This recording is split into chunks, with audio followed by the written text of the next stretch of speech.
क्या होगा, लेकिन इतने बेबस हो चुके हैं, इतने बेबस हो गए हैं। दूसरी चीज है कि IMF ने गला आप पे इस तरीके से पकड़ लिया, आप दबाया हुआ है, उतना ही आप सांस ले सकेंगे जितना वो गले को रिलीज करेगा, ये अपने हाथ को हटाएगा ताकि आप सांस ले लें। दोस्तों, मैं महेंद्र शर्मा स्वागत करता हूं वन वर्ल्ड इंडिया में आपका। उम्मीद करता हूं आप खुश और स्वस्थ हैं। दोस्तों आइए दिखाते हैं पाक मीडिया के कुछ लेटेस्ट डिबेट, जिसमें कैसे अब विश्लेषण किया गया पाकिस्तान की इकोनॉमी का कि कहीं न कहीं पाकिस्तान का गला आज के समय IMF ने दबा रखा है। तो क्योंकि कहीं न कहीं आज पाकिस्तान की जो बढ़ती हुई महंगाई है उसको पाकिस्तान की हुकूमत कंट्रोल नहीं कर पा रही है, क्योंकि पाकिस्तान के फॉरेन रिजर्व बिल्कुल खत्म हो चुके हैं और पाकिस्तान की आवाम को रिलीफ देने के लिए पाकिस्तान की हुकूमत के पास पैसे हैं ही नहीं। वो पैसे आएंगे तो भी IMF से आएंगे, और IMF के बाद अगर दूसरे ममालिक भी इनकी मदद करेंगे तो वो पैसा पाकिस्तान में आ पाएगा। तो कहीं ना कहीं आज पाकिस्तानी चौतरफा तरीके से घिर चुके हैं और पाकिस्तान के हुक्मरानों को के पास करने के लिए काम भी नहीं है जिससे कि पाकिस्तान की आवाम को कुछ परोसा जा सके। तो कहीं ना कहीं आज पूरी पाकिस्तानी जो मईशत है वो डिफॉल्ट के आसपास पहुंच चुकी है और श्रीलंका बनने से एक दो कदम ही पाकिस्तान दूर रहा है। तो कहीं ना कहीं आज पाकिस्तान फिर से गिर गया है। तो दोस्तों पहले देखिए डिबेट। जो अहदाफ का तयन किया गया है उससे भी IMF एग्री नहीं हो रहा, और 7,000 अरब का जो फिगर है वो भी एक बेमानी सा फिगर आपको लग रहा है। क्या आप समझते हैं कि जो अहदाफ का तयन किया गया है उनसे भी IMF एग्री नहीं है, और आप ये समझते हैं कि हमें जो 7,000 का फिगर है इसको मज़ीद बढ़ाना है, और अगर मज़ीद बढ़ाना है तो कितना बढ़ाना है, और फिर वो जो बढ़ोतरी है उसको कहाँ से पूरा करना है और कैसे पूरा करना है? देखिए, जैसे मैंने पहले कहा कि ये नंबर वैसे ही डाले गए हैं, मतलब इस नंबर को सीरियसली लेना नहीं चाहिए। और मैं बड़ा हैरान हूँ कि 3-4 दिन तक बजट पे हर चैनल पे बहस मुबासा चल रहा था। कोई कह रहा है ये गरीबों का बजट है, कोई कहता है कि नहीं अमीरों का बजट है, कोई कहता है ये किसानों का बजट है। भाई ये जो है वो एक डमी बजट है, किसी ने किताब खोल के देखा नहीं, लेकिन बहस मुबासा चल रहा था।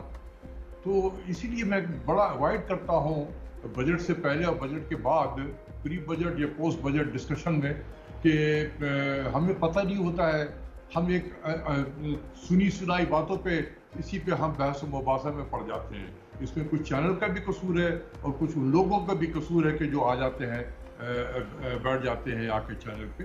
आदमी को प्रिपरेशन करके आनी चाहिए। तो कहने का मतलब ये है कि ये जो नंबर 7,000 है ये IMF को एक्सेप्टेबल नहीं होगा। मेरा अपना ख्याल है कि ये कोई 7,250 7,300 तक ये लेकर जाएंगे। ये मेरे अपनी वो है एनालिसिस कर दे रहा हूँ। इसमें डॉक्टर साहब जो इतला है वो ये है कि वो ये बात कह रहे हैं कि इसको 7,250 पे ले जाया जाए। अगर 7,250 पे ले जाया जाए तो बात 250 बिलियन की है। क्या वो बहुत ज़्यादा हो जाएगा सिलसिला, और ये आएगा सैलरीड क्लास पे या उन लोगों पे, या आप समझते हैं कि ये बड़ी कंपनियों पे टैक्स लगा के या उमरा पर टैक्स लगा के 250 पूरा किया जाएगा? देखिए, खुद सोचिए आप कि पिछली हुकूमत ने तकरीबन 27-28% रेवेन्यू ग्रोथ दिया है, 27-28%। तो IMF ये कैसे एक्सेप्ट कर लेगा कि ये वाली हुकूमत जो है ये 16.7% ग्रोथ पे इसको एक्सेप्ट कर लिया जाए? ये नहीं हो सकता है। तो जब आप इस नंबर को बढ़ाएंगे 20% पे या 21% पे या 22% पे, तो ये नंबर आपके टारगेट अचीव हो जाएंगे। और इसी तरीके से जो बाकी तमाम जो टैक्स के टारगेट हैं, जैसे मैंने कहा, सबको एक फिक्टिशियस नंबर से बढ़ाया गया है ना, तो वो रियल तरीके से वो फिर वो बैठ के एक्सरसाइज करेंगे तो वहाँ से उनको मिल जाएगा ये एडिशनल नंबर। जो आज आपके सामने नंबर है इस बजट डॉक्यूमेंट में, इसको सीरियसली ना ले। ये मैं कह रहा हूँ, ये ऐसे ही है, ये फिक्टिशियस नंबर है, सब ये एक डमी है, तो इसको इतना सीरियसली ना ले। वो अभी जो मिफ्ता इस्माइल साहब ने जो कहा है कि आज ही बातचीत होगी और कल भी होगी, वो इसी चीज़ों पे वो बातचीत कर रहे हैं ताकि बजट की फाइनलाइजेशन हो जाए। जो उनके साथ फाइनल हो जाएगा वही नंबर हुकूमत पाकिस्तान या मिनिस्ट्री ऑफ फाइनेंस यही पार्लियामेंट में दोबारा पेश करेगी और जिसकी अप्रूवल ये पार्लियामेंट देगी। ठीक है, तो इसलिए ये अभी इसमें काफी, इसमें बहुत सारे अहदाफ हैं। देखिए, जब ये 7,000 का ये टारगेट चेंज हो जाएगा तो ये NSC अवार्ड के तहत जो सूबों को पैसे दिए गए हैं वो भी चेंज हो जाएंगे। फिर इसी तरीके से प्राइमरी डेफिसिट का जो टारगेट है वो बदल जाएगा। बहुत सारे एक्सपेंडिचर के टारगेट है वो सब बदल, तो entire budget will be change, ये मैं बताना चाह रहा हूँ आपको।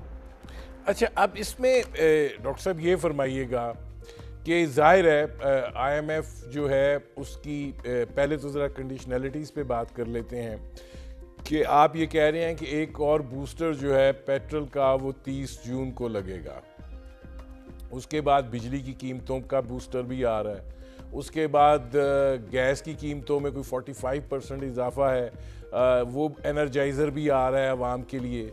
तो ये जो इतनी आवाम के लिए कुव्वत का समा पैदा किया जा रहा है, उनके लिए ये इंतज़ाम किया जा रहा है, इसके नताइज से हुकूमत आगाह है? देखिए, आगाह है लेकिन कुछ नहीं कर सकती है। जब आपने इस रास्ते का इंतखाब किया था, जब मैं मना कर रहा था, पूरी कौम को मना कर रहा था, उस वक्त की हुकूमत को भी मना कर रहा था, ना जाओ बर्बाद हो जाओगे, मेरे अल्फाज थे, बर्बाद हो जाओगे। आज कौम देखे कि हम बर्बाद हो रहे हैं या बहुत आबाद हो रहे हैं, खुद कौम फैसला करे। मेरे अल्फाज पे गौर करे जो मैं कहता रहा हूँ। देखिए, मेरी बातों को किसी ने तवज्जो नहीं दी तो आज भुगत रहे हैं। तो ये सबको पता है कि क्या होगा, लेकिन इतने बेबस क्या होगा, लेकिन इतने बेबस हो चुके हैं, इतने बेबस हो गए हैं। दूसरी चीज है कि IMF ने गला आपको इस तरीके से पकड़ लिया और दबाया हुआ है, उतना ही आप सांस ले सकेंगे जितना वो गले को रिलीज करेगा, ये अपने हाथ को हटाएगा ताकि आप सांस ले लें। बस ये इस कैफियत पे हम पहुंच गए हैं। तो अब जब देखें इतने ज़्यादा हम वल्नरेबल हो चुके हैं, इतने ज़्यादा हो गए हैं कि अब जो मैं कहता था कि ना जाओ IMF में 23वें प्रोग्राम की तरफ ना जाओ, मुझे तो दीवार पे लिखा हुआ है 23वां प्रोग्राम सितंबर 2022 से, यानी कि 1 अक्टूबर से एक नया प्रोग्राम 3 साल का शुरू होगा 2025 तक का, ये दीवार पे लिखा हुआ है। और मुझ जैसा आदमी भी जो इतना क्रिटिक था वो भी कुछ नहीं कर सकता। तो मुझे भी बेबस कर दिया गया है कि मैं क्या सजेशन दूं कि ना जाओगे तो फिर क्या करोगे, व्हाट इज द ऑल्टरनेटिव, क्योंकि ऑल्टरनेटिव के रास्ते भी सारे बंद कर दिए गए हैं। इसलिए मैं बहुत ज्यादा बातें टेलीविजन पर नहीं करता हूँ। एक टीवी के प्रोग्राम में मुझसे बहुत पूछा जा रहा था कि ऑल्टरनेट क्या है। मैंने कहा कि मैं नहीं बता सकता हूँ ऑल्टरनेट आपको, जिसको पूछ रहे हैं ऑल्टरनेट मुझसे पूछ ले, मैं प्राइवेटली बताऊंगा। क्योंकि ये टीवी पे जब ये पहुंचते हैं जगहों पे, लोग भी वो रास्ता बंद करना शुरू करते हैं। ये डॉक्टर अशफाक ये बता रहा है, ये बॉन्ड का रास्ता बताना चाह रहा है, बॉन्ड को आपके रेटिंग को इतना नेगेटिव आउटलुक कर दो कि इतना रिस्क आपका बढ़ जाए कि अगर आप ज़्यादा ही आपको पड़े तो इतने एक्सपेंसिव आप बोरो करेंगे कि कहाँ से आप बोरो कर सकते हैं इतने एक्सपेंसिव।